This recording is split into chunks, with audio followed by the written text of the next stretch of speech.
Além da ação de voluntários e centenas de doações, a Secretaria da Casa Civil do Rio Grande do Sul coordenou a campanha Pix SOS.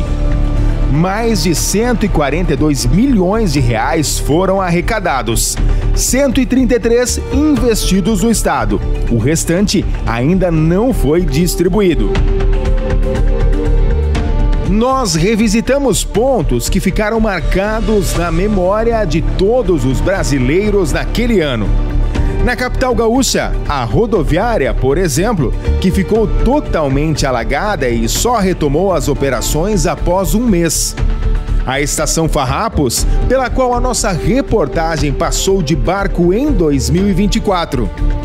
O Estádio Beira-Rio e a Arena do Grêmio, que só reabriram 70 dias e 4 meses depois da enchente, respectivamente. E claro, o Aeroporto Internacional Salgado Filho, que teve 75% da pista submersa e só conseguiu voltar a funcionar depois de 5 meses fechado. Em alguns, é preciso prestar atenção para relembrar o cenário anterior. Em outros, a mudança é evidente. Como conta a repórter Beatriz Manfredini. Muitas alterações na paisagem das cidades podem ser percebidas em 2025. Aqui no Centro Histórico de Porto Alegre, por exemplo, o caminho humanitário que foi construído como rota alternativa para a entrada na capital gaúcha permanece funcionando. Várias cidades e bairros inauguraram monumentos de recordação das enchentes. Porto Alegre recebeu alguns. Este aqui, por exemplo, encena pessoas sendo resgatadas em um barco carregado por voluntários. Ele fica na usina do gasômetro, às margens do Rio Guaíba, um dos principais pontos de resgate na época.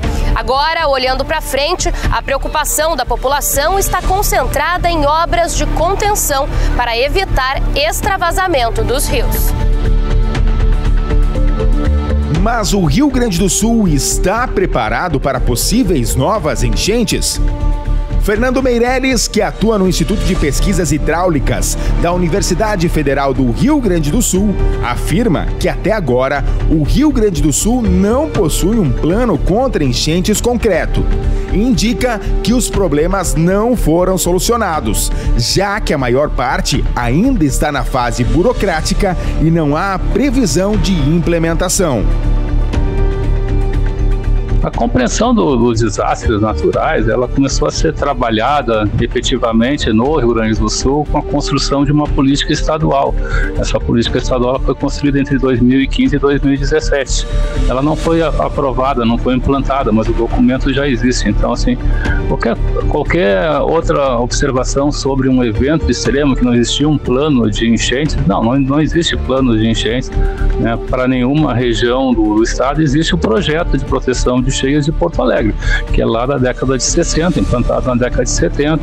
Existe o projeto, né, de proteção de cheias na região de Gravataí e Cachoeirinha, que já é, né, dos anos 2000 e alguma coisa. Existe o projeto de Eldorado do Sul, que é mais ou menos da mesma época. Então, a gente vê uma fragmentação desse projeto. Na bacia do Taquari, nós já tínhamos algumas iniciativas, as cheias, né, em relação a Lajeado e Estrela, né, tanto que uma das referências que nós sempre utilizamos foi a cheia na década de 70 na região de Lajeado e Estrela. Então lá tem algumas obras que foram feitas, né, e afetaram inclusive o porto, né, lá de Estrela, e balizaram alguns trabalhos, né.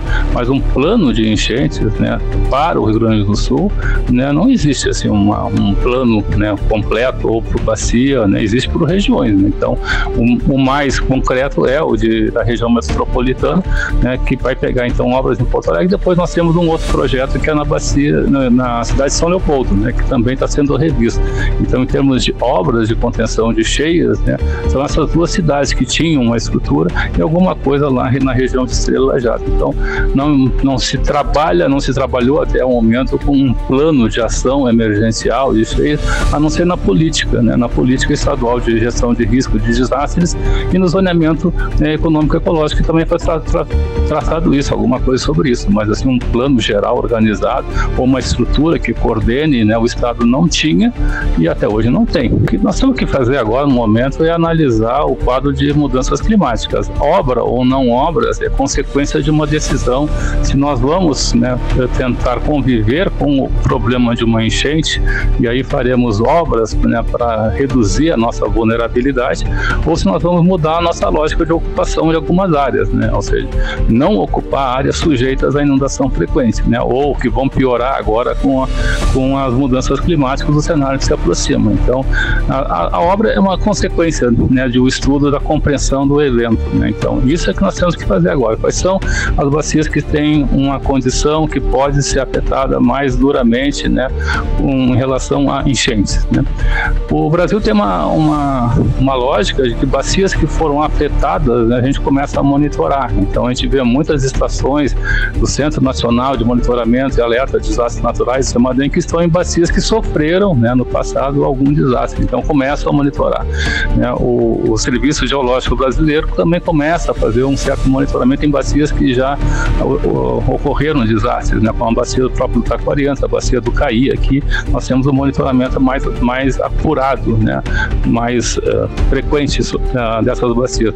Agora, em termos de país, o que nós temos que pensar é realmente avaliar o quadro de mudanças climáticas e começar a tomar decisões de planejamento, né? Decisões de urbanismo, decisões de mostrar que algumas áreas que a gente ocupava, né, não são inadequadas, não devem mais sofrer investimentos, devem sofrer uma reabilitação, uma revegetação, uma renaturalização, ou, no caso, se entender, construção de obras que sejam competentes, que tenham competência para enfrentar, né, o quadro de mudanças e possíveis enchentes. Já Marcelo Reck, mestre e doutor em Planejamento Urbano e Territorial pela Universidade do Rio Grande do Sul, aponta que cidades que já tinham um sistema de enchentes, como Porto Alegre, falharam em não realizar a manutenção necessária. Ele reforça a necessidade da revisão constante do plano diretor de cada município. Tem algumas pessoas que estão em zona de risco, mas a gente ainda não sabe como que a gente vai retirar elas dali, para onde que elas vão. A primeira coisa é informar. Olha, vocês estão numa situação aqui que é de risco, então fiquem muito alerta para as questões. Ou quem estiver em alguma área que pode chegar a água, diz, olha, essa aqui é recomendável que não fique aqui, pode ser que chegue, mas não com tanta gravidade. E também outra questão, que a gente chama isso de zoneamento de risco, né? De tu indicar para as pessoas, esta área é segura. Pode ficar aqui, aqui não vai vir água, aqui não vai ter o deslizamento, porque o deslizamento a gente fala menos, a gente fala mais da água, que ela é mais visível, né? Mas o deslizamento, né, quando tem esse escorregamento de solo nas montanhas, ele é ainda mais perigoso, porque ele é muito rápido, né? Tu começa a ouvir um barulho, daqui a pouco vem e tu não sabe a dimensão. Tecnicamente a gente consegue mensurar, né, aonde que vai acontecer, mas, né, pro leigo, assim, ele olha, o morro tá ali, tá tudo bem. Apesar disso, ele vê poucas chances de grandes deslocamentos populacionais no estado. O melhor instrumento para a gente evitar que isso aconteça novamente, ou para que, quando aconteça num menor grau, é o planejamento. É o planejamento territorial. Então a emergência nos aciona, né, para uma necessidade de planejamento, e o planejamento vai conseguir atender melhor futuras emergências que a gente espera que não ocorra tão breve, mas que a gente sabe que essas questões climáticas, elas são emergentes e tem uma questão de uma série histórica, né, de tempos de retorno. Então, sim, o que o CAL tem incentivado é, após essas ações, né, de emergência, que seja feito um planejamento voltado para isso. E é o que a lei federal determina. A gente tem, né, os planos diretores, que é quem organiza como vai ser a cidade, né, até onde a cidade pode crescer, o que a gente precisa respeitar dos recursos naturais, onde a gente pode instalar indústrias para não ter conflito, né, com residências, com outras questões. O governo do Rio Grande do Sul, Eduardo Leite, afirmou em entrevista ao programa Direto ao Ponto da Jovem Pan que não é possível construir os sistemas de proteção em um curto espaço de tempo. Esse projeto de Eldorado do Sul, para dar um exemplo, ele precisa ser revisado, ele já estava numa fase adiantada, já tínhamos feito estudos de impacto ambiental e ele vai precisar ser revisado. Então, o Estado contrata agora, já lançou edital, está contratando a revisão do projeto à luz das enchentes que aconteceram, porque possivelmente o que estava no projeto não resistisse a essa enchente no volume que veio, porque ela era feita com o patamar de outras enchentes que o Estado já tinha tido. Então isso vai ser revisado, em 6 meses deve estar feita a revisão, e aí nós levamos a licitação para fazer a execução da obra. Vai ser uma obra de entre $500 milhão e $1 bilhão só nessa cidade de Eldorado. Depois você tem o Arroio Feijó, entre Porto Alegre e Alvorada. É uma obra de R$2 bilhões o sistema de proteção. Está mais ou menos a mesma situação do de Eldorado, já tinha uma fase mais adiantada, estudo de impacto ambiental, já aprovado no órgão ambiental, e a gente deve fazer a revisão, 6 meses, contrata até o final do ano, projeto executivo e execução de obra numa mesma contratação. Mas você tem, por exemplo, Taquari, Antas, tem estudos que precisam ser feitos, o Caí, que é uma outra região, é um outro rio de uma outra região, precisa ser feitos os estudos, e aí tem um processo, porque é importante lembrar que não é simplesmente botar um maquinário e erguer diques de proteção. Tudo tem impacto ambiental. O dique tem impacto ambiental onde ele é instalado. A água que deixa de entrar naquela localidade vai para algum lugar. Tem que fazer o estudo de como é que vai se comportar toda essa questão hidrológica. Tem a própria água das chuvas dentro da cidade que precisa ser bombeada para fora. Porque se você vai fazer um sistema de proteção, tá bem, a água dos rios não entra, mas a água da chuva sai como da cidade? Então, você tem que estabelecer todo um planejamento de drenagem urbana que é complexo. E é por isso que eu observei Nova Orleans, Holanda, onde eu visitei, o Japão. A maior parte dos lugares que tiveram desastres levaram entre 10 e 15 anos para poder dizer que eles estiveram efetivamente preparados para um novo evento climático. É claro que a gente vai lutar muito para fazer o mais rápido possível, mas o projeto que o Estado levará assim para recompor os sistemas existentes é mais rápido. Então, Porto Alegre tem um sistema que falhou, mas tem que ser recuperado e vai dar já proteção, e isso deverá estar executado entre 1 a 2 anos. Mas novos sistemas de proteção, esses vão levar de 3 a 5 anos, né, pelo menos aqui, para serem executados na plenitude. Aqueles que já têm algum nível de estudo mais adiantado. Os que estão ainda no estudo vai ter que passar ainda pelo órgão ambiental, fazer as análises todas, encaminhar a execução das obras. Então isso pode levar um pouco mais em algumas cidades, mas não quer dizer que o Estado não está fazendo nada, né? Tudo está sendo feito, desassoreamento de rios, dragagem, compra de equipamentos, radares meteorológicos, estações hidrometeorológicas, sistemas de proteção e prevenção para as nossas comunidades. Eu posso discorrer isso, não quero monopolizar aqui a fala, mas nós temos muitas ações no nosso Plano Rio Grande, que é o Plano de Reconstrução do Estado. Aliás, quem quiser conhecer mais, www.planoriogrande.rs.gov.br, está tudo discriminado com muita transparência, cada uma das ações do governo do Estado. Apesar de muitas marcas visíveis, as invisíveis também fazem parte do dia a dia das pessoas. Depressão, pânico, coração acelerado quando a previsão fala em chuva. Muitos moradores relatam abalos psicológicos depois do trauma.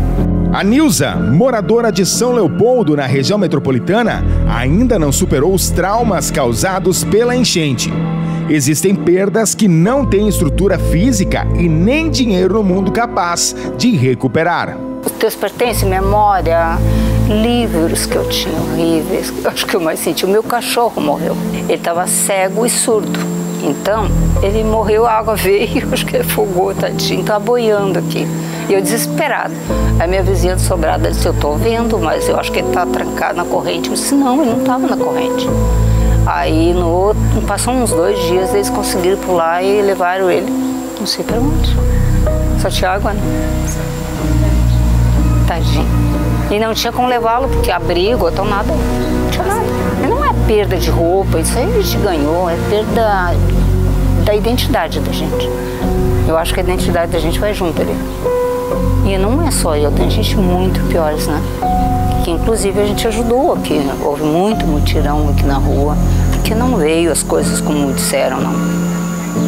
Aquela coisa assim, vai num lugar, FENAC, coisa... já esgotou, isso já esgotou. A minha filha conseguiu muita ajuda lá de Porto Alegre para casa dos colegas dela, inclusive para nós, né? Falam, né? Eles arrumaram um dique assim, mas a velocidade, a ferocidade daquela água, não sei se tiver. Veio rápido e foi avassalador, né? Uma coisa assim que...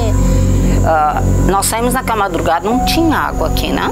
Aí no outro dia, não sei, parte da tarde, meu irmão veio para ver o meu cachorrinho, já não podia mais entrar. Aqui já estava tudo tomado e nem deixavam, né?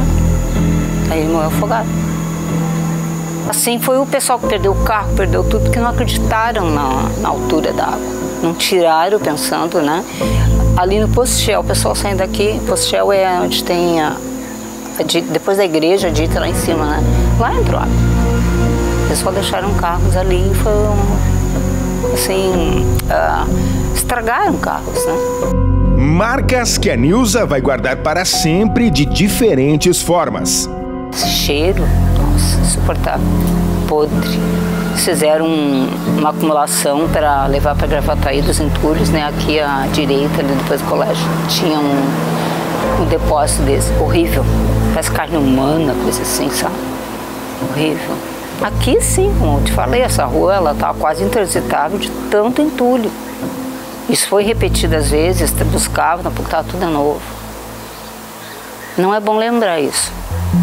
A psicóloga clínica Carolina Villanova Queiroga, que atua na capital gaúcha e esteve presente como voluntária no momento das enchentes, explica que boa parte da população ainda está emocionalmente acionada quando há episódios de chuva. Ela destaca a necessidade de acompanhamento para parte dessas pessoas.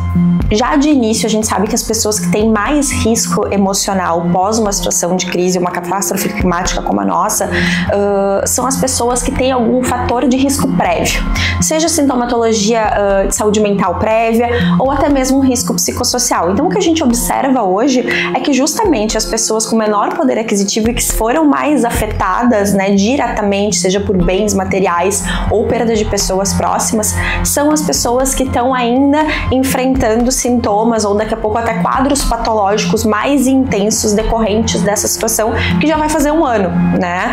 Todos nós temos uma capacidade inata que se chama resiliência, né? Que é podermos, a partir de uma situação que nos tira da nossa zona de conforto, uma situação de abalo emocional, nós podemos voltar para o nosso estágio anterior, né? Nos reorganizarmos e a partir então dessa situação de crise podermos seguir em frente, né? Colocando essa situação dentro de nós de uma maneira que ela ocupe a nossa história.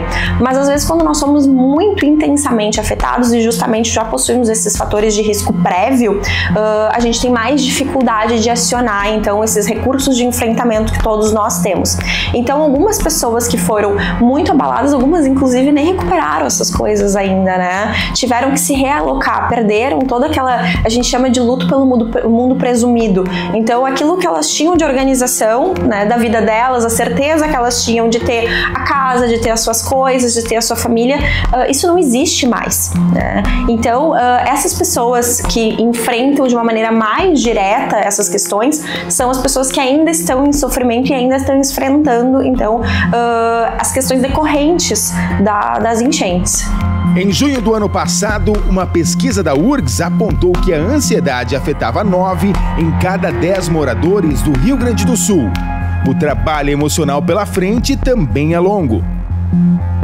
Hoje em dia, passado um ano, é importante que as pessoas que ainda enfrentem, né, situações de risco emocional decorrentes daquela situação estejam em tratamento de saúde mental, porque então a gente entende que já teve uma evolução patológica daqueles sintomas que a gente identificou pós-situação imediata de crise, né?